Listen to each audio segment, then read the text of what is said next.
In order to be whole, it is our work as Unitarian Universalists to welcome all, from one's first visit until the end of the course of belonging to our religious community.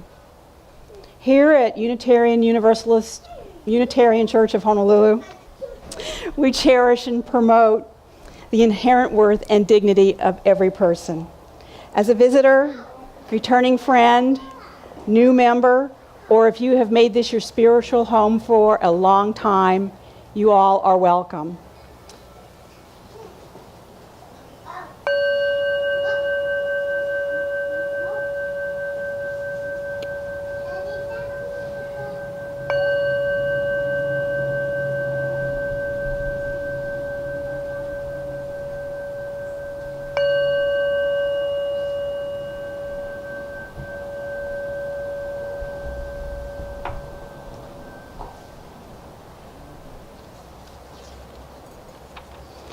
If you would join with me in saying the words to the chalice lighting as Jennifer lights the chalice. We light this chalice with the embers of compassion. We light this chalice with the torch of justice. We light this chalice with the radiance of joy. And now it's time for the story for all ages.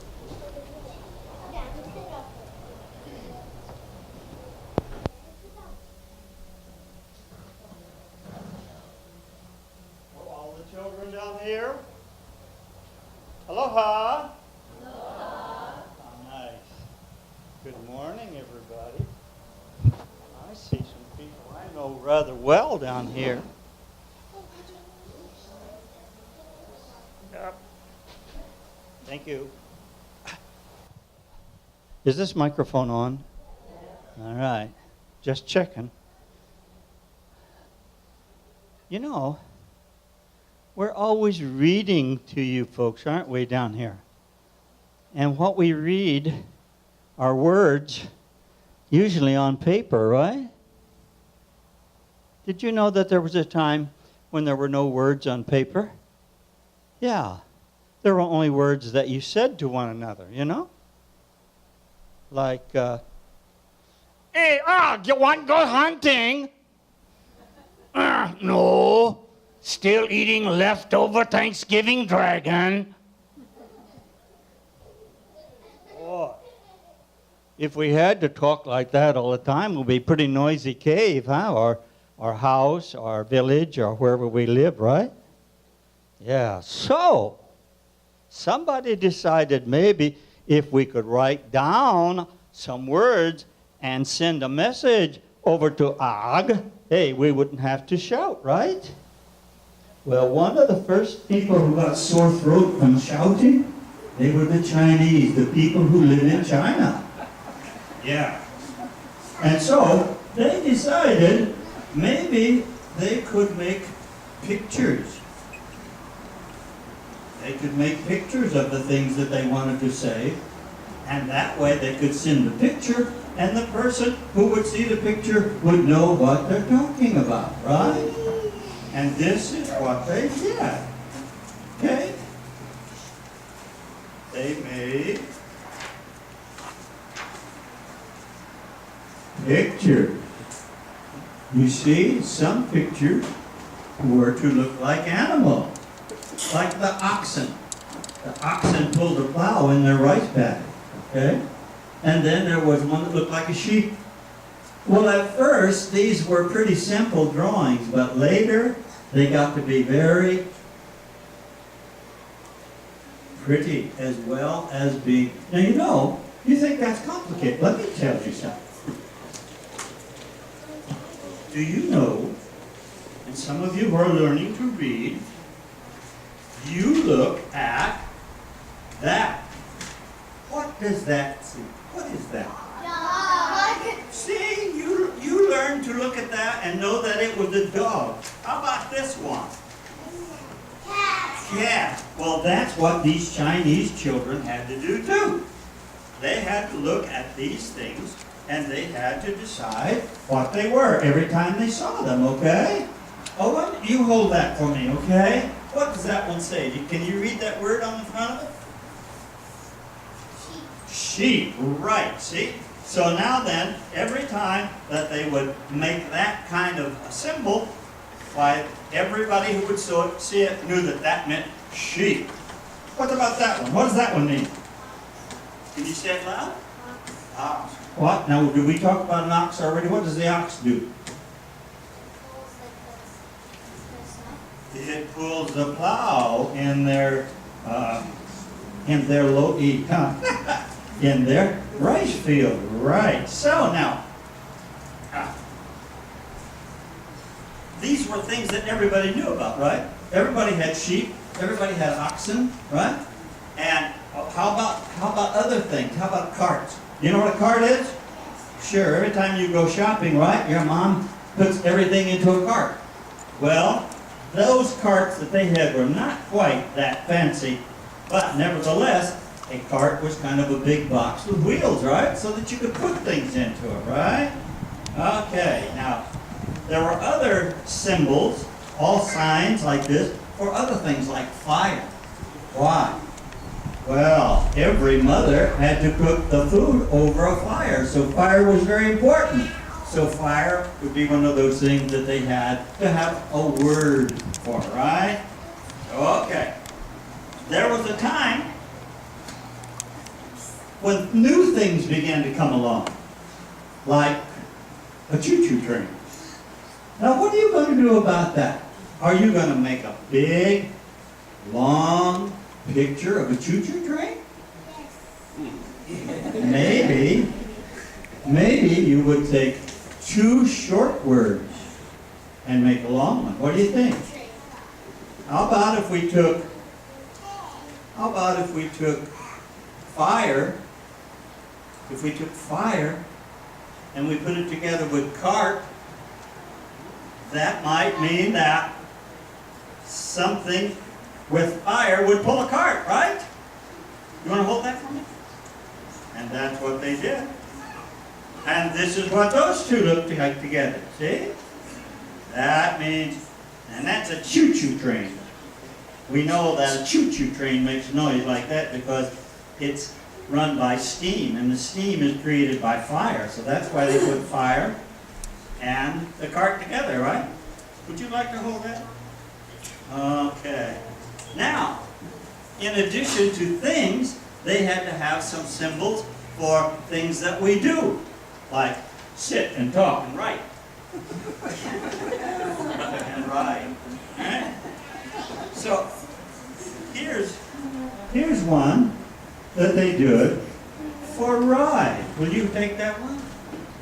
Ride. Now, you know what? I think we can make a sentence. Who had ox? Come up here, stand up. Who had sheep? Who had cart?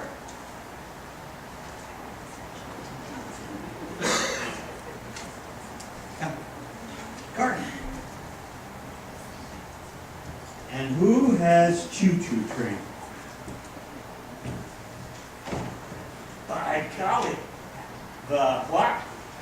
The ox and the sheep and what do? They ride and they ride. And where do they ride?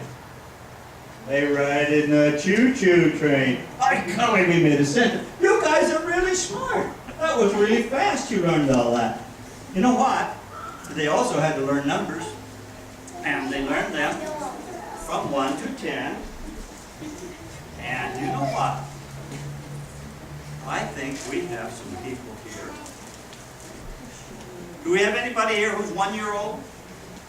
See, that's the Chinese word for one, you see. Do we have anybody here who's 2 years old? Who? You're not 2, you're 3, I think. 3. They're off there, give those boys some 3s. Is there anybody here who's a 4? What about 4? Anybody here who's 4? Yes, he's 4 years old. 4? Are you 4? Okay. How about 5? I'm 5. I'm 5.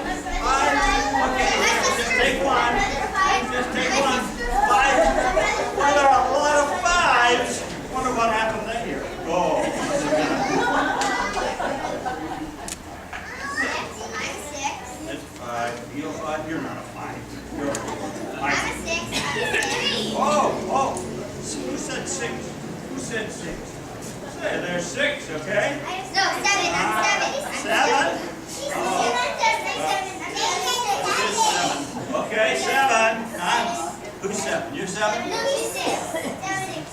7? Give him a 7. Yeah, okay. Here's 6. Here's 6. Gosh, this is a lot more fun than I thought it was going to be. Okay. 8. 9. 9. See the 9? And 10. Now, what do you think they were going to do to get 11? How were they going to make it 11? Anybody got any idea? The first one and the 10 together. The first one, you mean like this? Yeah.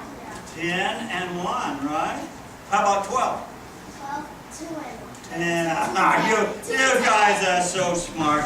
We're just going to have to get rid of you and send you upstairs so that all the rest of us down here who are not so smart, we're not going to lose. Okay, away you go. That's a nice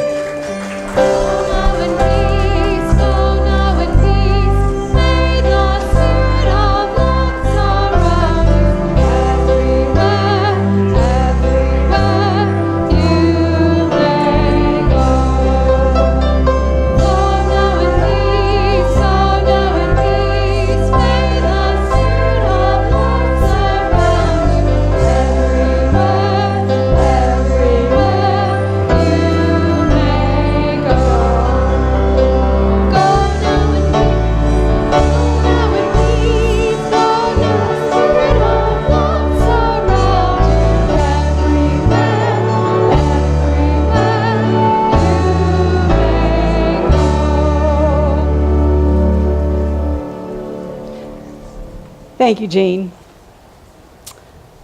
The opening words today are from the Reverend Alicia Ford. She writes, "We are writing sacred texts with our lives, with our smallest actions.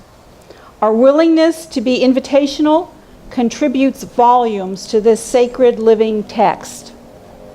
Our willingness to extend welcome, seeing the humanity and divinity in one another, honoring their culture, identities, stories, and deeply held truths, is part of what it means to embody this faith. In our hands is the power to craft a compelling narrative of extraordinary respect, of welcome and transformational community for our Unitarian Universalist present and future. Come, come, whoever you are. The doors are open." May we affirm that truth with our acts of hospitality, and in our midst, may there always be room for one more.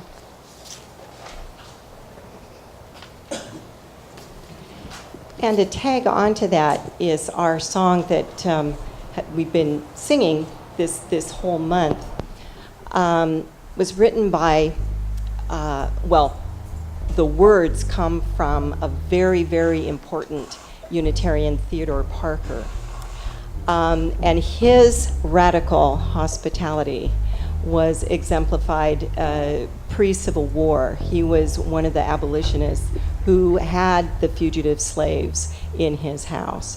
And he's always been an inspiration to me, and I absolutely encourage you to check him out on Wikipedia at least, you know. He's quoted a lot, and this is one of my favorite words, and it's put together lovely. And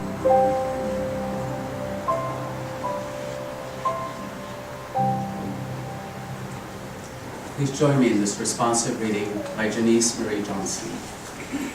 Each of us is accountable to all of us.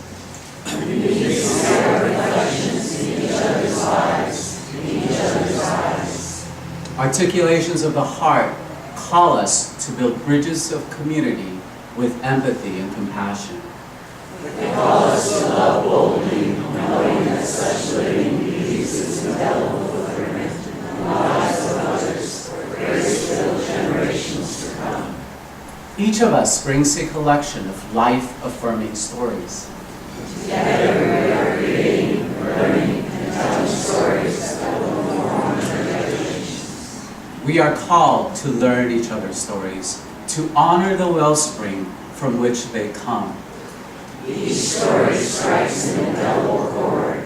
Each story adds to our collective story. As we create and share faith-filled stories, we affirm being integral to the interdependent web of all existence. How many of you came from another religious tradition? Quite a number of you. How many of you suffered some kind of spiritual wound or another from those religious traditions? Okay, still quite a number of you. Well, indeed, historically, Unitarian Universalism has been that safe haven for people whose philosophical and theological thinkings and belief systems differ from those of traditional religions. And so we become the church that has been known as the church of the open minds. Yeah? And we are that church that has become a hospital for the spiritually wounded. And indeed, whenever we take this word hospital, or hospice, or ho'okipa, or hospitality, we'll come up with roots that go back to the words generous and caring and sustaining.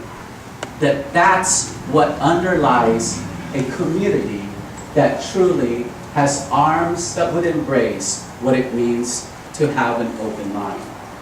And to this very day, I think our mission as providing that hospital has not changed one bit. Just last week, for example, at the First Unitarian Church of New Orleans, I don't know how many of you read about this or saw postings on Facebook, yeah?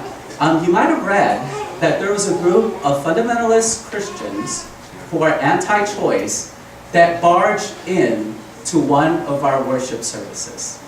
And they not only disrupted the service, but also chanted and yelled out a bunch of invectives against Unitarian Universalists. And one of those phrases that they used was that we were a synagogue of Satan. I know. Well, actually, if you think about it, that first part isn't too bad. The fact that they realized that we're open to Jewish people as well, that we could practically be a synagogue, is not a bad thing, yeah? And the second part, I would also question why it's such a bad thing. We Unitarian Universalists, for the most part, don't even believe in Satan. So that doesn't even apply to us. What does that mean?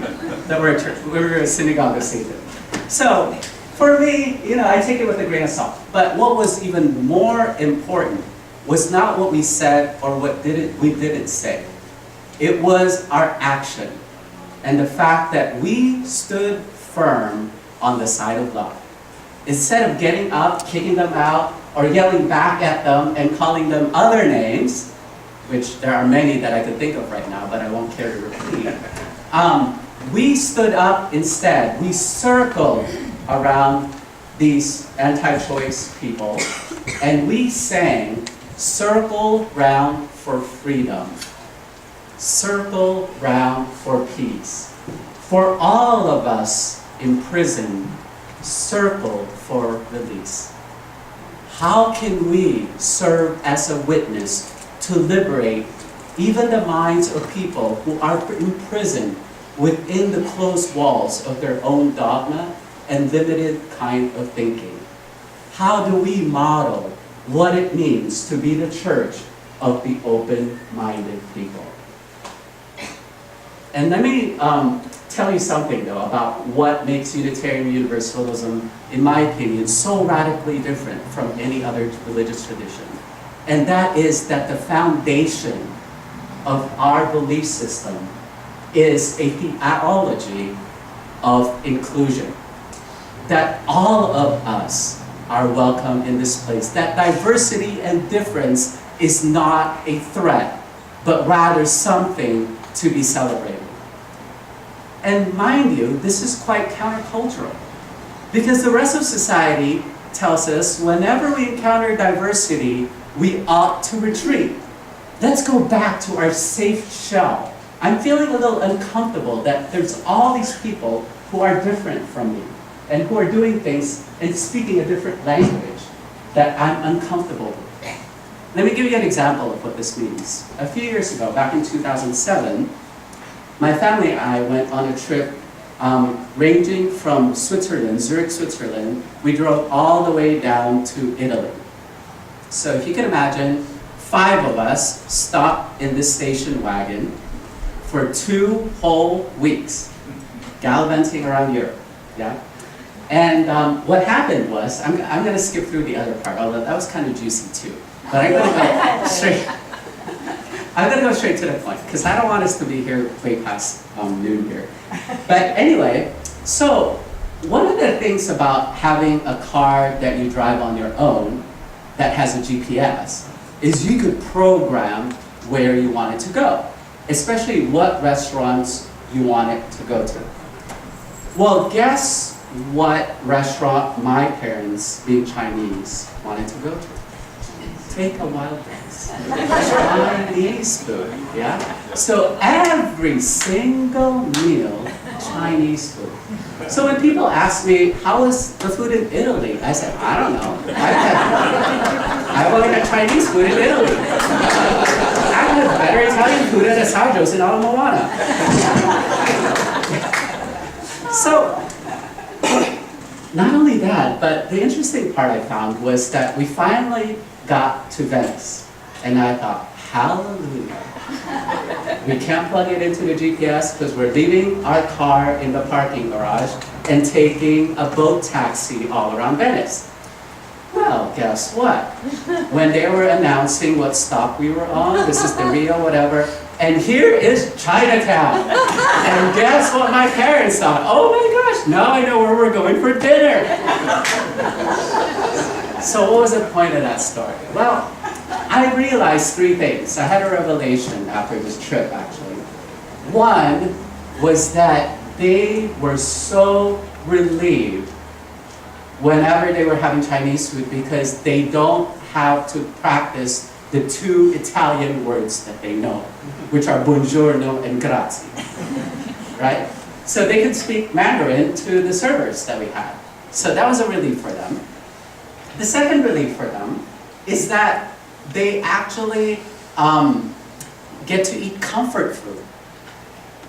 And we probably all experienced it at some point. Whenever we're going to another country that serves all these quote-unquote exotic food, sometimes all we want is a good old burger or a hot dog, right?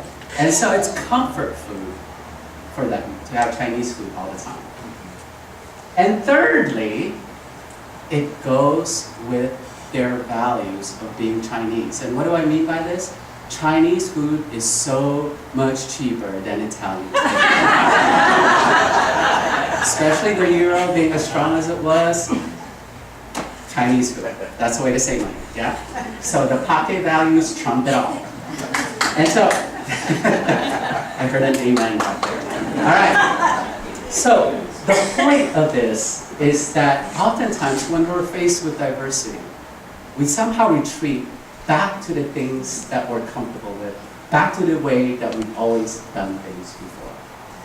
And yet, this congregation once again took a leap of faith back in 2005 when we said that we're not just going to practice being a welcoming congregation in terms of including lesbians, gays, bisexuals, transgender, intersex, queer, questioning, straight allies, asexual, gender non-conforming people into our congregation, or whatever other letter of the alphabet you may think of. We wanted to make a big statement by flaunting it, having a bright neon sign that says, we welcome the rainbow colored folks. This is why Al and the Buildings and Grounds crew came up with those wonderful rainbow tiles. That has served as our advertisement. I can't even tell you how many people tell me, oh, you're that church on the Poly with the rainbow tile on it. We know who you are. You're those people who show up to Pride all the time. We know who you are. You're a welcoming congregation. And so, we're not only a church of open minds, but when we stuck that welcoming congregation sign at our door, we also made a statement that we're the church of the open doors. That a church that has its door closed is no church at all, in my opinion anyway. And as Martina wonderfully read to us during the opening words, come, come, whoever you are, our doors are open for you. And as Theodore Parker exemplified for us, our doors are open to the Underground Railroad movement. That if you're a fugitive or a slave, we are going to harbor you nonetheless.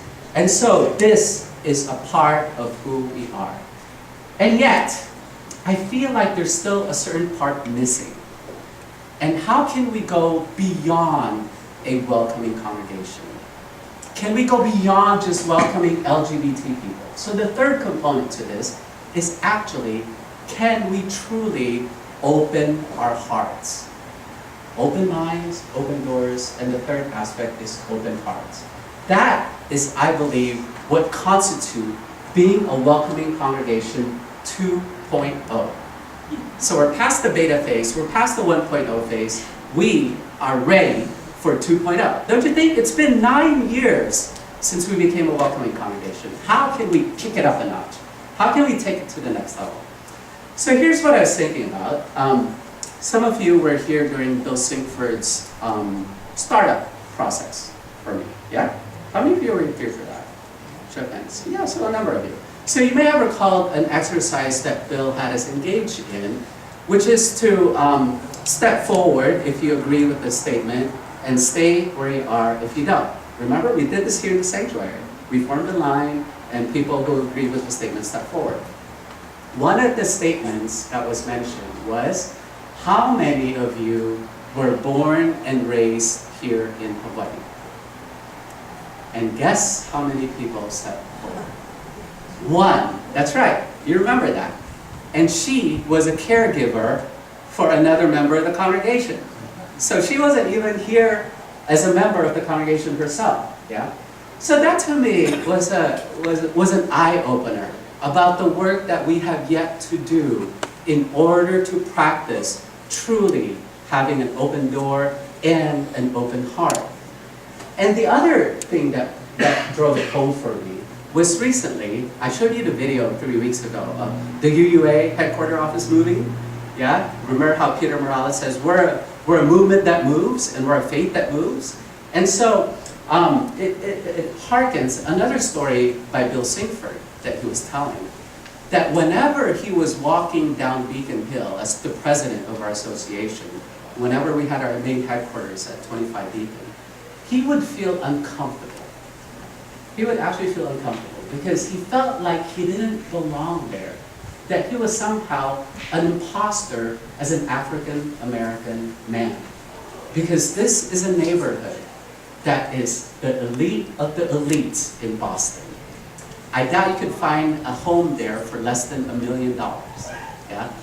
And there are people, the majority of the people in that area don't necessarily have the same skin color that he does. And so what does it mean for us to be cognizant of that and to actually move our movement to a new place? And so today, that's the challenge I'm going to leave all of us with, is how do we practice not just having an open mind, not just having open doors, but also an open heart as well. And the good news is, a couple good news actually. Good news is one is that we are going to be talking more about this in the upcoming month of August. So be sure to come back to church week after week after week to hear about it. And secondly, we are going to be forming a couple of new teams in this congregation that are going to take a look at how we can embrace absolutely everyone from keiki to kupuna. No matter what your ability is, physically, mentally, or otherwise, no matter what your skin color is, whether you're in recovery or not, we are making a statement that there is room for one more here, and that we are a church that will walk the talk in terms of radical hospitality. And I tell you what, this is one of the most exciting things I've ever witnessed happen in this church within the past 3 years. That we are going to be serving one another. And you know what? It's going to involve all of us. All of us are going to be the engagement leaders.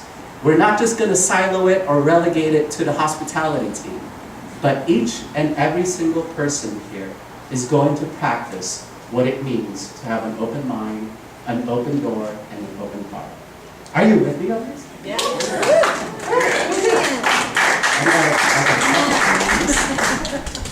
All right, so I'm just going to end with a video by Sweet Honey in the Rock. And so the big question I want to leave you with is, would you harbor me? And how big and how wide open, truly, are our minds, our doors, and our hearts? Would you harbor me? Would I harbor you? Would you harbor me? Would I harbor you?